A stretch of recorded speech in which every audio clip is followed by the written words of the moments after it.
This episode of New Politics was released on the 7th of June, 2025, and produced on the lands of the Wangal and Gadigal people.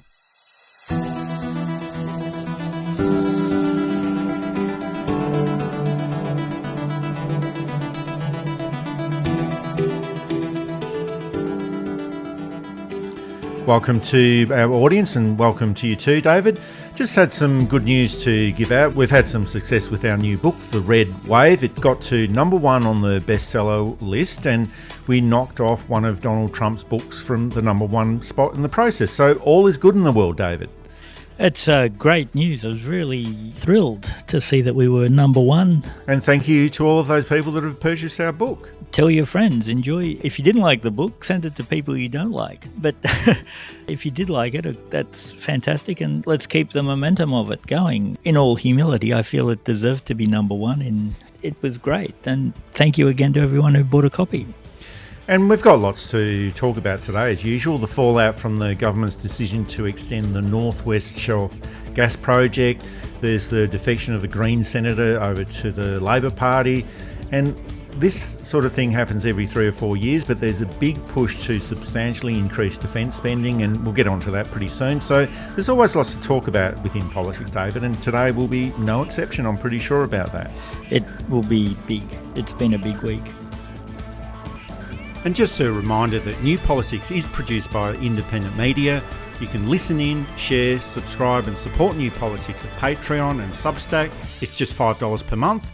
Or you can donate directly at our website at newpolitics.com.au. And of course, all of this is a good way to support independent journalism.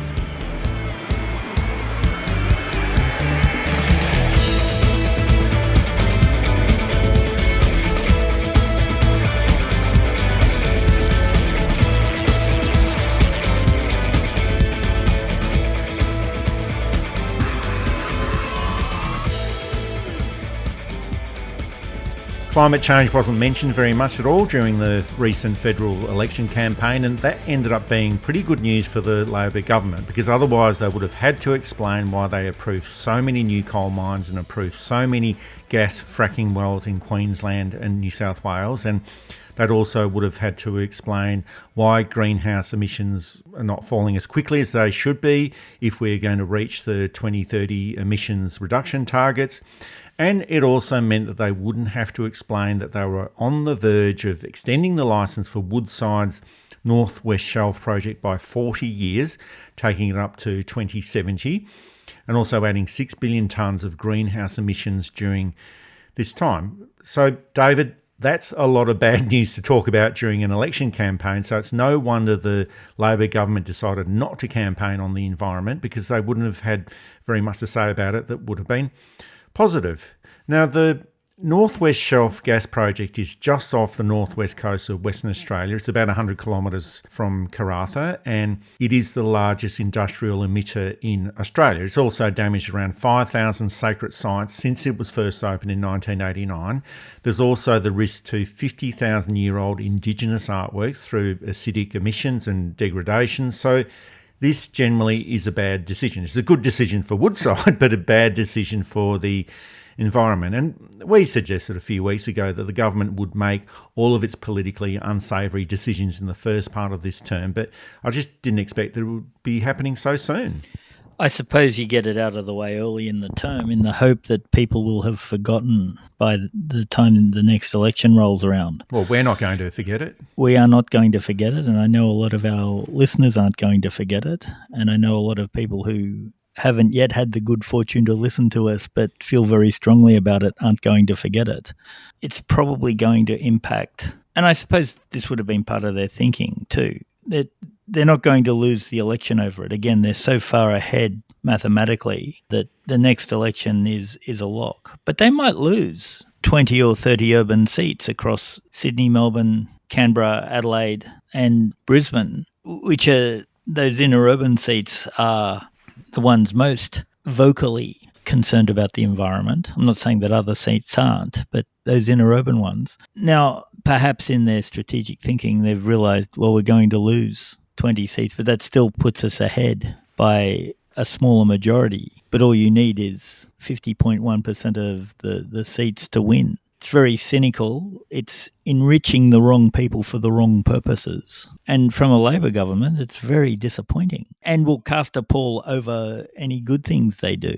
And this also continues that tradition of federal governments selling the mineral assets of the Commonwealth, that belongs to all of us, selling the assets of the Commonwealth for close to nothing or actually giving it away. And this is what tin pot dictatorships do, David, give their minerals away for nothing to large overseas corporations. And this time it's the Labor government doing what it accused the coalition of doing when they were last in office. And that's selling mineral resources to vested interests and not getting very much in return through the petroleum resource rent tax. But this process is still continuing, even though the Labor Party did complain about it when they were in opposition. In the 2023-24 financial year, Australia exported $70 billion worth of natural gas, but only collected $1.1 billion in the resource rent tax. And around 80% of all Australian natural gas is exported, and the industry paid no royalties on about 56% of this gas. And this is outrageous, David. Australia is the second biggest exporter of natural gas in the world. It's behind the United States, but it exports around the same amount as Qatar in the Middle East. Australia collects $1.1 billion. Qatar collects around $26 billion in taxes and royalties. And the argument against higher royalties, and these arguments are always made by the mining industry, that higher royalties would somehow deter investment in the mining sector. Clearly that hasn't affected the mining industry in Qatar.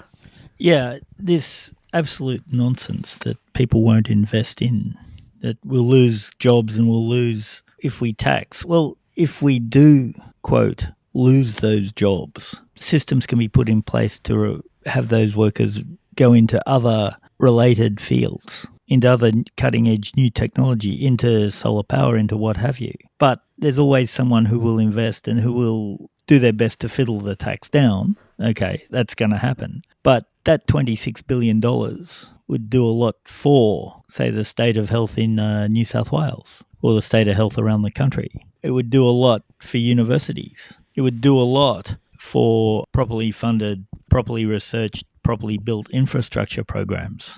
It's insane that this small coterie of do-nothings holds so much influence to the point where the government is scared to charge for what the government or what the Commonwealth owns. And when the first COVID commission was set up, it was all gas officials. What do they have to do with epidemiology? Nothing. I don't know why Labor is folding. And they've got such a big majority that they've got the mandate to actually do good. And if they want to keep their majority in the similar numbers to where they were, not doing this would help. And in fact, restructuring things so that those that mine the gas paid their fair way, it needs to be fair. And it would seem to me that 50-50 or 60-40 towards the Commonwealth would be fair in terms of the money coming out of it. Oh, for sure. And it's only 1.5% of the overall exports at the moment. And the North West Shelf project, that was set up in the 1980s and it was mainly for exporting gas overseas. And the first shipment was made to Japan in 1989. But for all of this time, whatever the time that is, my mathematics are not so good, but I think that's 35, 36 years. But there just hasn't been enough royalties or taxes collected in this process. And if that wasn't bad enough, the worst deal ever in the history of Australia, and I don't know if there's a museum of bad government decisions in Canberra, but if there was one, this would certainly be the biggest draw card. And that was the deal that was facilitated by the Howard government in 2002 to supply 3 million tonnes of natural gas each year to China and at a fixed price up until 2031. And you can see this coming from a mile away. By 2015, China was paying a third of the price that Australian consumers were paying for their own gas. And it wasn't just the Howard government. The Rudd government extended this type of deal to Japan and South Korea. So we ended up with this ridiculous situation where it was more economical for Australian gas suppliers to buy back this gas, the gas that is owned by Australia, and then on-sell it to the domestic market. And David, I mentioned before that I'm not feeling the best today, but this is making me feel so sick when I talk about it. So we're getting a double rip-off here. Australian gas being sold to close to nothing to overseas interests and not collecting very much in royalties. And then the Australian consumer is paying twice as much for their own gas that they had to buy back from Japan and South Korea. So this is all a very good deal for Woodside generally, but a terrible deal for Australia and for the environment, and it's going to continue for another 45 years. Yeah. It's one of these things that, again, our grandchildren and great-grandchildren are just going to shake their heads at and say, why? Who did this benefit? And for such a small employer, it's not as if thousands and thousands and thousands of jobs are going to be saved or preserved. 1.5% of the exports is a bit of a hit. It's hardly a bankrupting hit. And with smart economic and political management, you'd replace it within a few years, possibly with something even more profitable. Or you just tax them at a fair rate, or you charge rent really at a fair rate. And if Woodside don't like it and they leave, someone else will come in who will like it. Oh, the point is that they've already been there for over 36 years, so Sure. they're unlikely to leave, even if the tax rate does increase. Yeah, and that's it. All this threat of, we'll lose it, that's not going to happen. They're too addicted to the money. So this is not a good decision for the environment, and as expected, the Australian Greens are not very happy with this decision. Here's Senator Sarah Hanson-Young with her assessment of the approval. Well, at stake is the safety of everybody, our climate. And we know that every time a new huge gas field like this project is given the green light or the pipeline, we know that intensifies the pollution going into the atmosphere and therefore makes climate change worse. And it just beggars belief that this week was the week that the new Environment Minister decided to make this decision to approve this huge pollution bomb at the same time as residents in New South Wales are struggling with floods. People have lost their lives, their homes, their livelihoods. In my home state in South Australia, farmers and the community are struggling with a drought, some of which people are saying is worse than the millennial drought. And of course, we all know the terrors of the bushfires. Climate change is supercharging these extreme weather events, more frequent, more dangerous. Enough is enough. Nature is hurting, our climate is in crisis, and you can't keep making the situation worse and hope that things get better. And scientists and environmentalists have said that this will add 6 billion tonnes of greenhouse gases into the environment over the next 45 years. And because of this, it's unlikely that Australia will be able to achieve net zero emissions by 2050. And even if it did, these emissions are likely to be made in those countries where the gas is being exported to. So overall, this is just another Labor sellout of the environment, and it also shows that its credentials on climate change, it's just a bit of a weak facade, really. In 2022, it ran strongly on the environment, but then when it got into office, it opened up all of these new coal mines and gas fields. It also cancelled the plans for the Environmental Protection Agency just before the Western Australian state election in March this year, and now it's extending the North West Shelf project by 40 years. And David, it was just last week that the Labor campaign manager, Paul Erickson, we talked about it last week, he strongly pushed that idea that if the government wanted to continue to have electoral success, well, it shouldn't do anything that it didn't promise during the campaign. And seems like the Labor government didn't actually make a promise to extend this deal by 40 years. So it only took 1 week for that rule to be broken. But the point is that Labor has got a 51-seat majority in this parliamentary term, and I'm just wondering, are we going to see more of this kind of behaviour by the government, and is it something that we need to be worried about? I think it is something we need to be worried about. We need to be vigilant about it, and we need to be continually telling the government that this is just not acceptable behaviour anymore. You might have got away with it in the 1980s.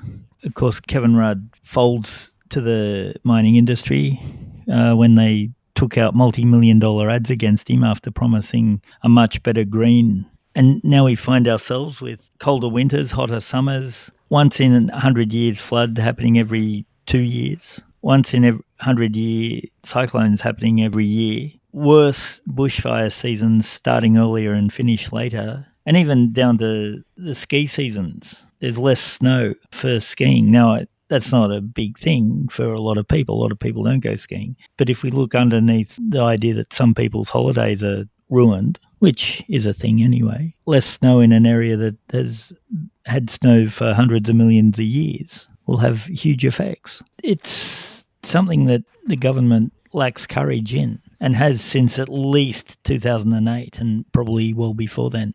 And I know that the government has to be mindful of its unions, but the union movement is in favour of environmental management anyway, for the most part.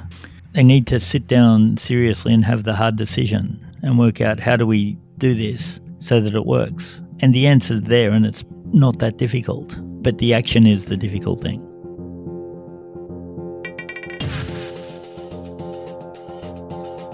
This is New Politics with Eddie Djokovic and David Lewis, the best podcast on Australian politics and news commentary. You can support us through Patreon and Substack, and also find us at newpolitics.com.au.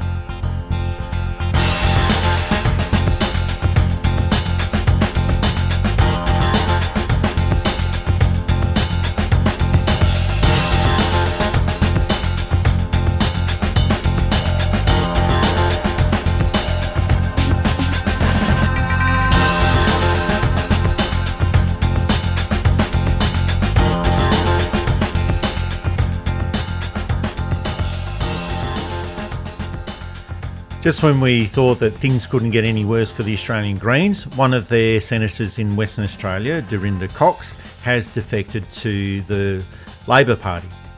Today I'm resigning from the Australian Greens to join the Labor Party, to sit as a Labor senator as part of the Albanese government. As a matter of the record, I was a member of the ALP before I joined the Greens.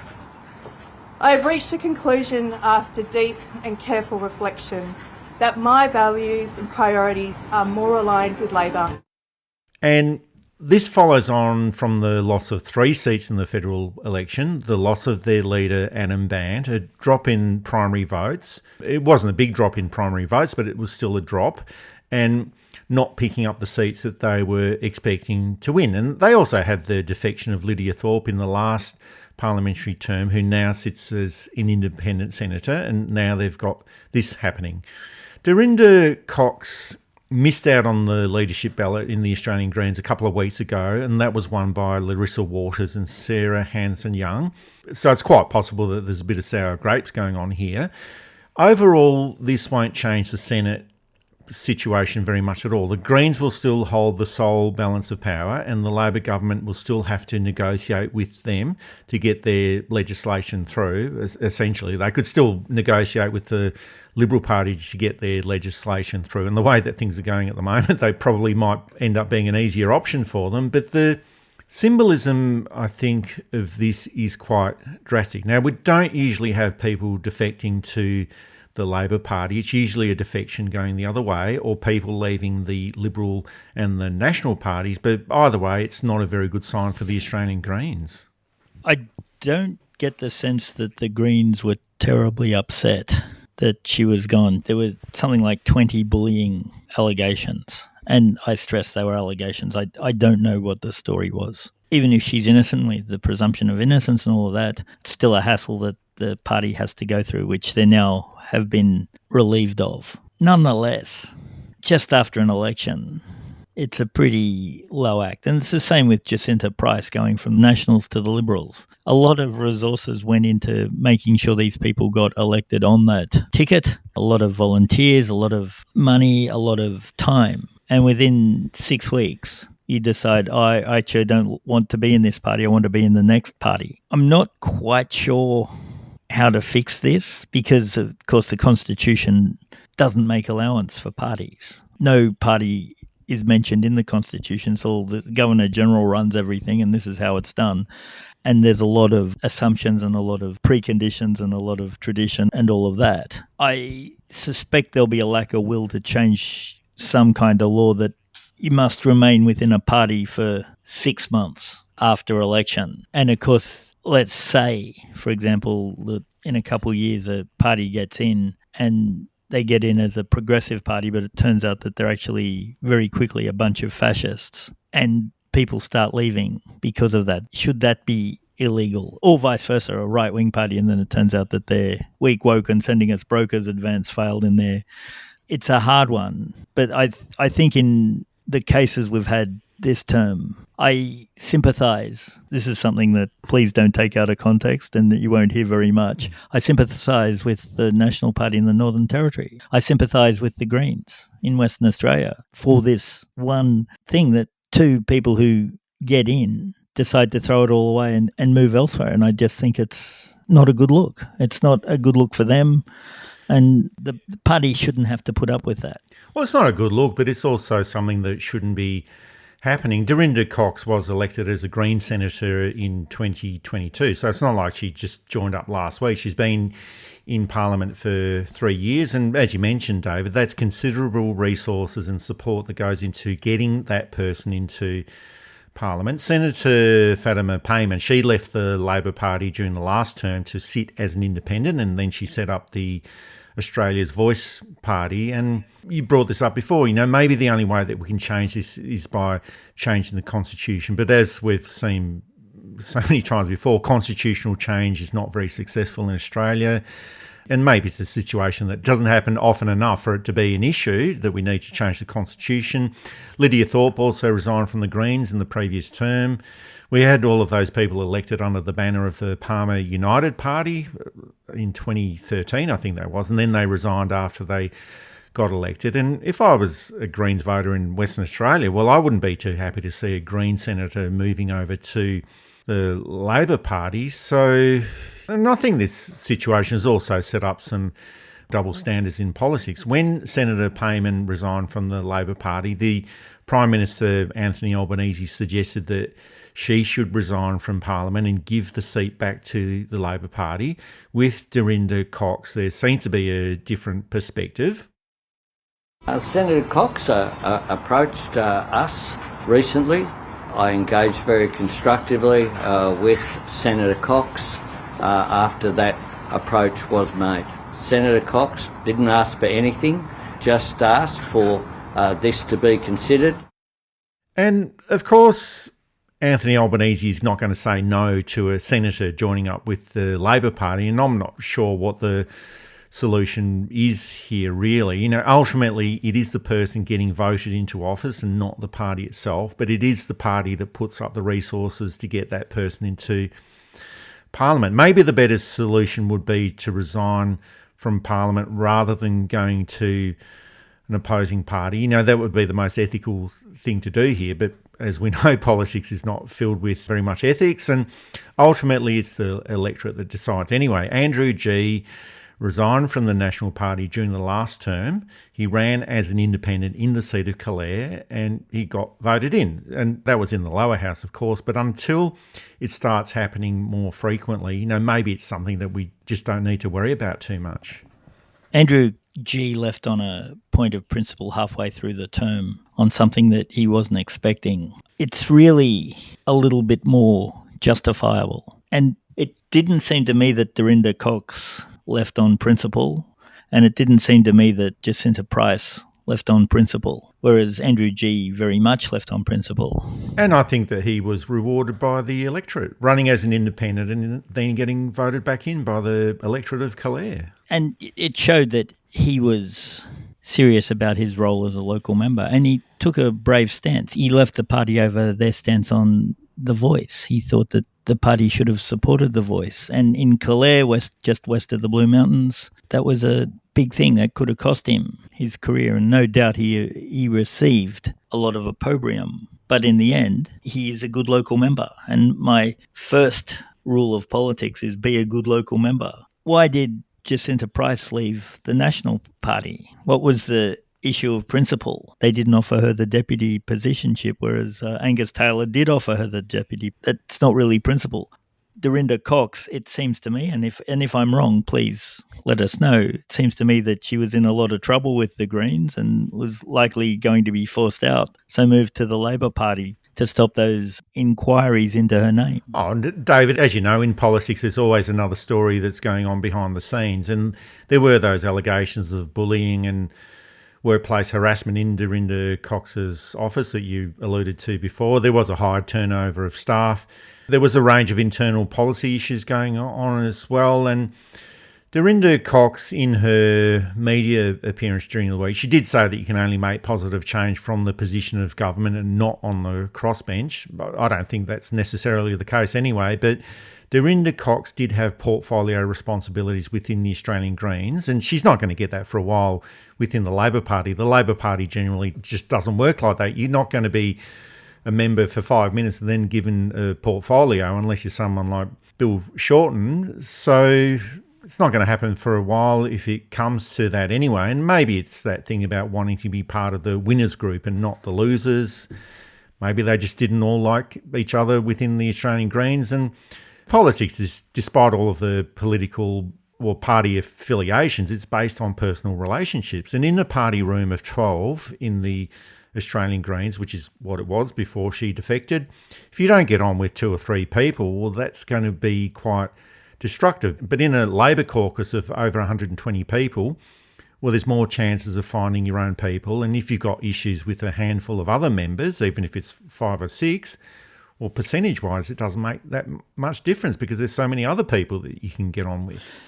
There is a sense, Paul Keating was right, in which he said in Canberra, if you want a friend, get a dog. But the ability to get on with people you don't like and who don't like you, but to be able to work together and get things. And you see strange bedfellows from time to time, but they realise that the aims that they're both after are the same. So they work together, and sometimes even they do become friends. But it's not a guarantee. And of course, if nobody likes you and you can't work with anybody, you're in a lot of trouble. And this may well have been the case with Dorinda Cox and Jacinta Price. She'd been apparently shunned by the Indigenous community anyway, so she didn't even have a strong local support.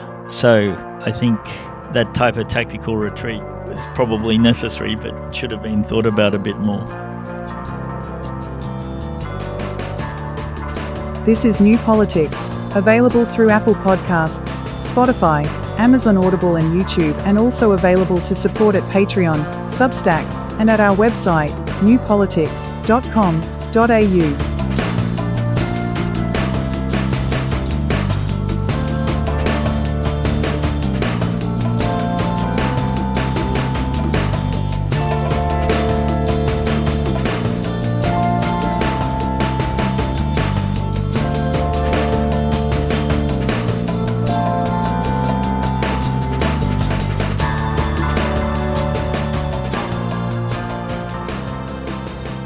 The US Secretary for Defence, Peter Hegseth, is pushing Australia to spend 3.5% of its GDP on military spending, and this would take it up to $100 billion per year, up from the current level of $60 billion.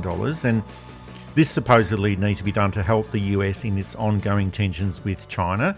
And it's not clear whether this spending would go straight to the United States and we get nothing in return, just like the AUKUS deal, or how useful all of this additional spending would be. But it's primarily about a scare campaign with China.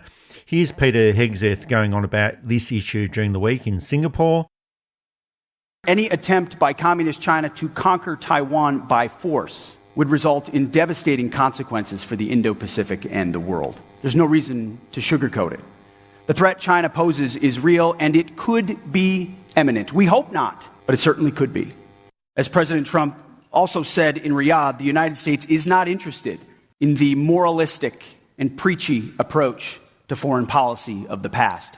We're not here to pressure other countries to embrace or adopt policies or ideologies. We're not here to preach to you about climate change or cultural issues. We're not here to impose our will on you. We are all sovereign nations. We should be able to choose the future we want to build. We respect you, your traditions, and your militaries. And we want to work with you where our shared interests align for peace and prosperity. It has to be clear to all that Beijing is credibly preparing to potentially use military force to alter the balance of power in the Indo-Pacific.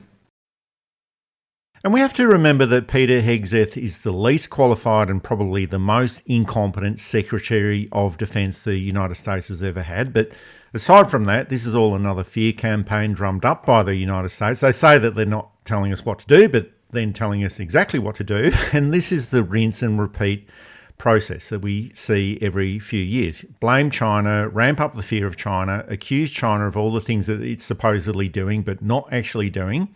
And this is the process. Frighten people, get allies to spend a lot more on defence, and then do it all again in a few years' time. And we still have to deal with that continuing contradiction, David, that China is Australia's largest trading partner by far.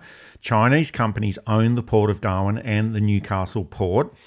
There are large Chinese communities in many parts of Australia. China is a good friend of Australia, yet here we are trying to protect all of our good relationships with China from China itself and spending an extra $40 billion per year from a threat that just doesn't really exist. There's a great episode of Utopia where a clip's been circulating online where Rob Sitch's character, Tony, is asked to look over some defence policies, and Defence admits that it's all about China, and he says, but they're our biggest trading partner. Why would we go to war with them? And China doesn't make as much money from us as we do from them, but they still make money. I think a lot of it is to divert attention from America's, shall we put it tactfully, thawing relationship with Russia, for example. Also to divert attention from the genocide in Gaza. Plus, Hegseth is totally unqualified. The secretary of a department doesn't necessarily need to be qualified. In terms of the Secretary of Defence doesn't necessarily have to be a soldier. The Secretary of State doesn't necessarily have to be a diplomat. The Secretary of Education doesn't necessarily have to be a teacher. But it helps. Well, it should help, but the only thing that he's qualified for is that he said some nice things about Donald Trump before his appointment. Yeah, and that's it. He was a TV host. It'd be like, if they did this, things would improve. It'd be like putting us in charge of defence and the environment. We're podcast hosts and we have great ideas, don't get me wrong. Well, I don't want to blow our own trumpet, but I'm sure that we do a pretty good job on defence. For sure. But really, having a 5-star general or a 4-star general, or whatever they're up to at the moment, is much better than having a guy whose best relationship with a cabinet was with a drinks cabinet, by all accounts, allegedly. The nepotism has shown its weakness very quickly. He'll probably be the next one to resign just because he's just not capable of it. Although the deputy head of the FBI, who admitted he hated his job and didn't know why he was there and couldn't stand it anymore, might have just pipped him. But Hegseth is a disaster, and he doesn't seem to understand defence issues, recruitment issues. His big achievement's going to be changing the name of the USS Harvey Milk during Pride Month, just because that owns the libs and it's not woke or something, which as a pacifist too, I should also say that I'm all for the reduction of military expenditure, the reduction of military expansion, if you can have a reduction of expansion, but you know what I mean. But I also think that if we must have these things, they should be well run and not just ad hoc, badly done. These things don't run themselves, even though they seem to. They really don't. And I think there are reactions this week. It sort of continues that very strange and subservient relationship that Australia does have with the United States. It's the extension of that lapdog rhetoric and deputy sheriff of the United States in the Asia-Pacific region. You know, all that rhetoric from the Howard era and that relationship that John Howard had with George W. Bush, Man of Steel and all that sort of rubbish. And Beijing, I reckon, they must be having a good laugh about all of this behind the scenes. Look at those pipsqueaks down there, those skippies trying to do all of their grandstanding on the world stage. And this is all, rhetoric is all based around this idea of China invading Taiwan. And it's actually better for China to have that lingering threat of invading Taiwan rather than actually invading Taiwan. And China actually wrote the manual on all of this type of diplomatic and political behaviour and actions. You know, Sun Tzu, The Art of War. The supreme art of war is to subdue the enemy without fighting.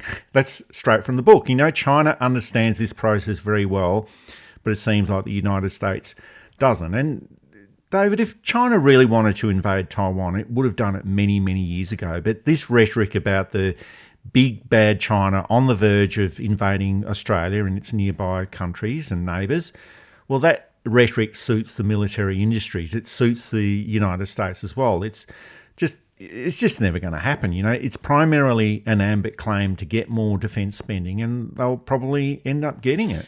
Yeah. The first Chinese immigrants to Australia, and this is the other thing that's never mentioned, the importance of the people of Chinese background to modern Australia.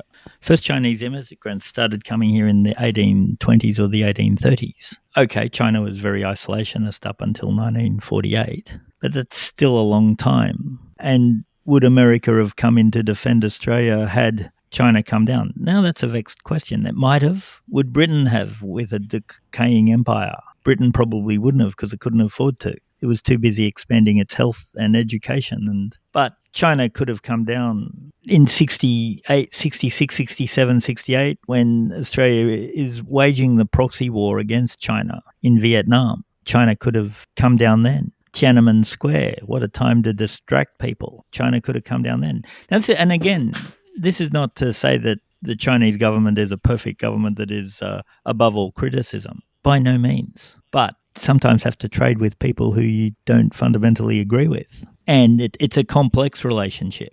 The Chinese community here has done more good for Australia than bad by a long shot. So it's a little bit of residual racism.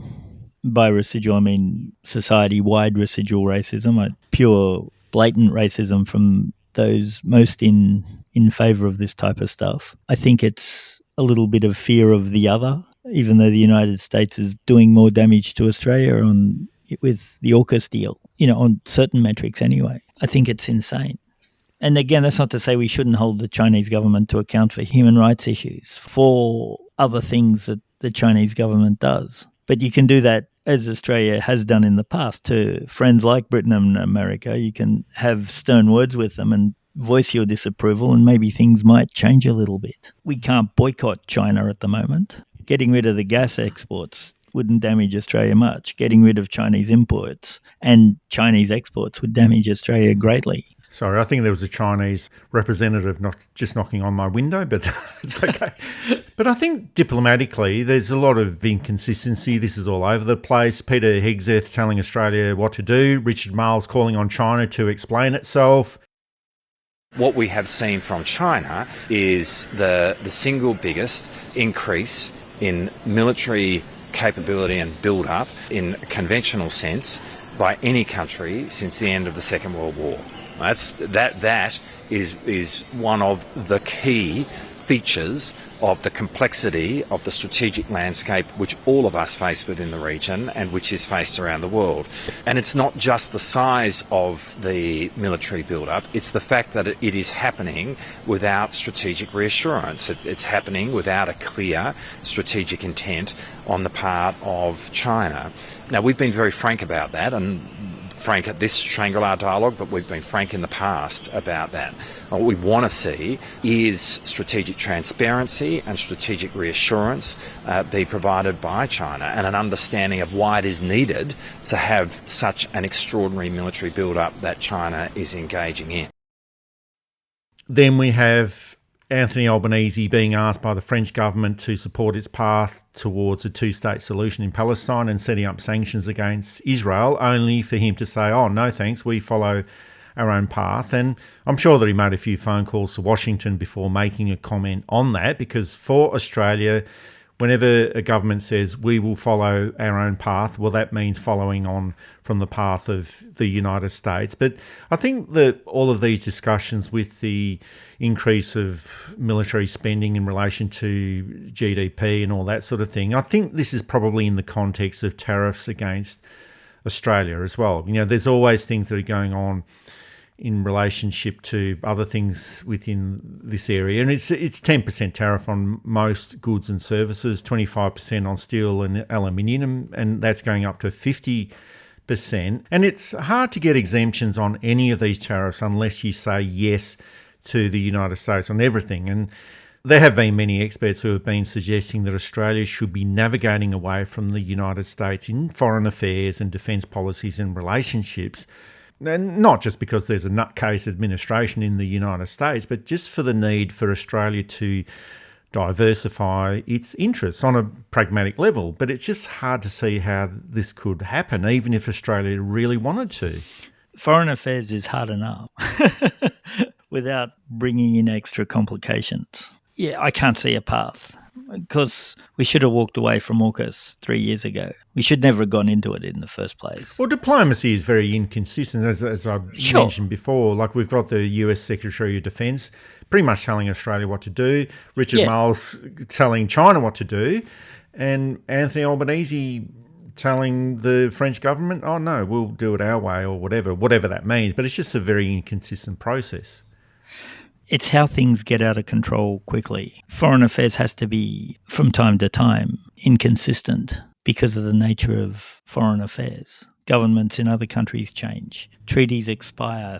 Trade deals fall through because the factors that the trade deal was made under changed through no fault of anybody. You know, they can't manufacture the number of stuff that they thought they could, or there's a major strike or what have you. You can still have an underlying principle of how to behave. They've got to really sit down and think about what do they want to achieve from a foreign policy point of view, and really what side of history do you want to be on, the side of right or the side of wrong. And at this point, and things can, should and hopefully will change, at this point they're heading towards the wrong side of history in several ways.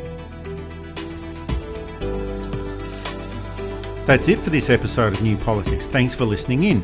And if you'd like to support our style of journalism and commentary, please make a donation at our website at newpolitics.com.au. We don't beg, plead, beseech or gaslight you about journalism coming to an end. We just keep it very simple. If you like what we do, please send some support our way. It keeps our commitment to independent journalism ticking along. I'm Eddie Djokovic. Thanks for listening in, and it's goodbye to our listeners. I'm David Lewis. We'll see you next time.